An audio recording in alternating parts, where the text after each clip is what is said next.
So guys, we have access to an E5 Amon-Ra on day 1 of anniversary, and I am honestly terrified.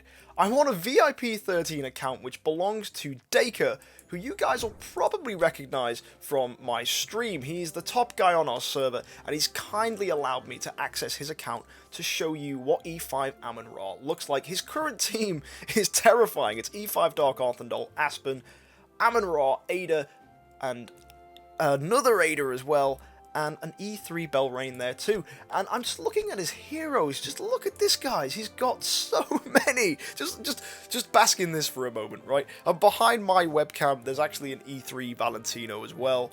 But my word, the amount of time and effort that's gone into this, and money, of course. But it's just frightening. I wish this was my account and I could play with this all day, but I probably can't, so we're gonna have to be quick with this and just show you how Amon-Ra performs.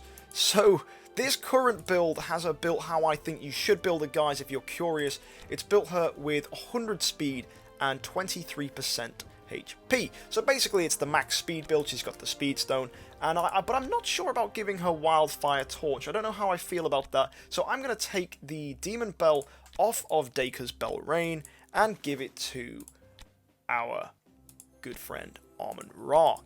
So that'll probably get her giving her marks as quickly as possible, which will then of course provide healing. If you guys don't know how Amon-Ra works, she has the following skills. So her active skill deals 200% of attack damage against frontline enemies and has 70% chance to petrify the targets for 2 rounds. So she has a frontline CC, which can be really, really scary and steal games. So you definitely want to build her for speed energy to make the most of that. And the other reason you want to build her for speed energy is because she grants all allies 2 layers of Guardian Shadow. Now Guardian Shadow offsets the next damage received and turns all the damage that you would take into healing, which is absolutely incredible.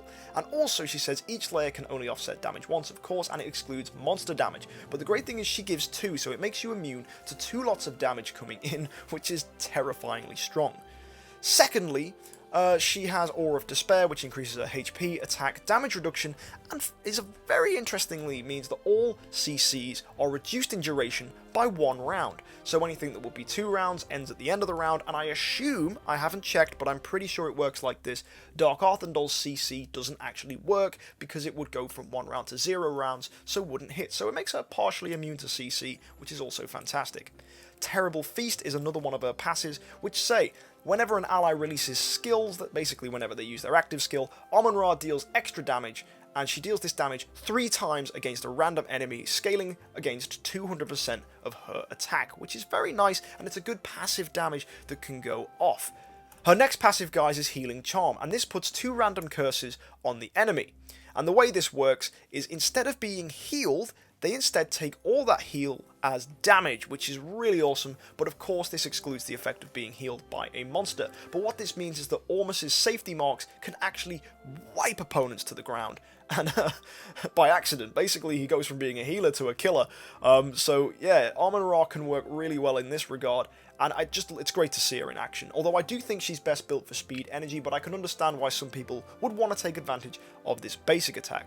Now, of course, guys, you're probably itching to see her in action, so that's what I'm going to bring you next. So let's get straight into there with some fights, and I'm pretty sure she's going to dominate. And let's see how Amon-Ra performs.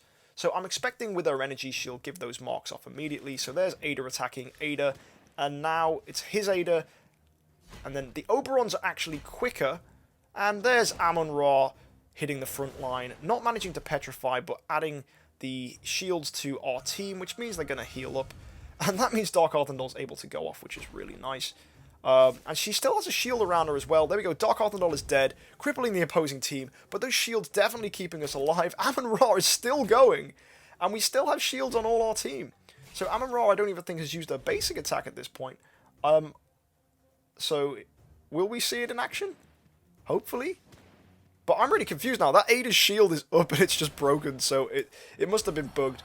But yeah, that was an easy win for us, guys. And if you look, Amon-Ra didn't achieve that much damage, but if you look at the healing as well, actually the healing wasn't even that much. So I'm surprised there. Amon-Ra not really doing much in that round. But, you know, we can always try again. Now, the one way I wanted to show you her in action is I'm actually going to fight myself. Because I find that this best shows Amon-Ra at her strongest, because I run a Dark Arthandal as well, and his Amon-Ra turns all the damage my Dark Arthandal would do into healing. So just watch this. So my Ada's hit. There's Amon-Ra. Now watch my Dark Arthandal here. All of her damage turns into healing. I mean, sure, she's petrified the Amon-Ra, but now his Dark Arthandal's been able to go off, wipe half of my team to the ground, and then Amon-Ra finally cursing these opponents, which means they can't heal, which should be enough to damage and kill. And Amon-Ra's also got her energy charged up, but will it come into play? I have no idea. But the important thing is that she's going to give Guardian marks if it counts, but it doesn't because the round is already over. But the thing Amon-Ra managed to do is she just managed to mitigate any damage Dark Arthandal would do. His team wasn't even slightly affected. And if you look, Amon-Ra, she's not doing massive damage, but the healing numbers, she converted every single bit of damage from Dark Arthandal into healing, which meant that my Dark Arthandal, in effect, did no damage whatsoever. So guys, I think Amon-Ra is busted. The way that she can convert huge damage into just sheer healing is unreal. Like, my team would normally have Dark Arthandal up in the millions, but instead, Amon-Ra has just converted the whole thing into healing. So if you want to know what to think about Amon-Ra, guys, she is absolutely compulsory on good versus evil teams. She keeps you alive versus other Dark Arthandals. I definitely think she is the counter pick against Dark Arthandal and changes how she performs in the meta. As well, the fact that she can turn Oberon's healing into damage, and Ormus's healing into damage, and Vessa's healing into damage, and Ada's healing into damage, it just is so fantastic. Like, Ormus is just destroying his own teams now with those rescue marks, and I really think that Amon-Ra is going to be a fantastic hero going forwards. But of course, we don't end there, guys. Let's see how she performs without the energy. And of course, this is something a lot of you are going to wonder, a lot of you are going to ponder and think, how is Amon-Ra going to perform without the energy artifact, right? Because I know a lot of you don't have energy, some of you want to try out this new artifact, so let's make it happen. Let's attack. I'll attack myself again and show you probably what's going to be the biggest downside of doing this. So we're now going to fight with Amon-Ra without an energy artifact, and you'll notice that as my Dark Arthandal gets hit, it charges her up, and now she's going to burst. And the important thing of this burst is it doesn't get converted into healing, which means I was really close to killing his opposing team.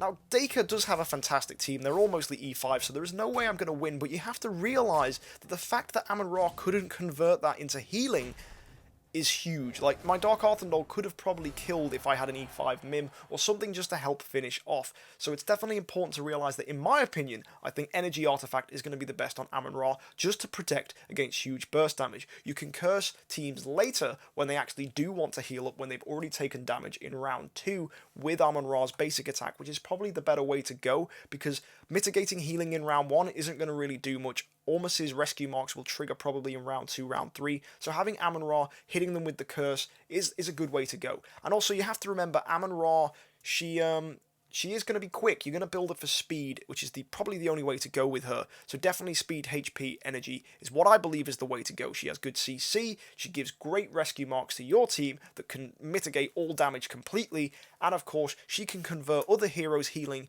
into damage. So she just build her quick. She's the best support hero in the game so far. And guys, I really encourage you to get your hands on some copies. So if you've enjoyed this video, if you've liked checking out Amon-Ra at E5, I'm so glad you have, and don't be afraid to comment, like, subscribe, just get in touch with me however you want. There are links below for all my social media, so thank you guys. I hope you've enjoyed this first look at Amon-Ra. Have a great week, and happy idling.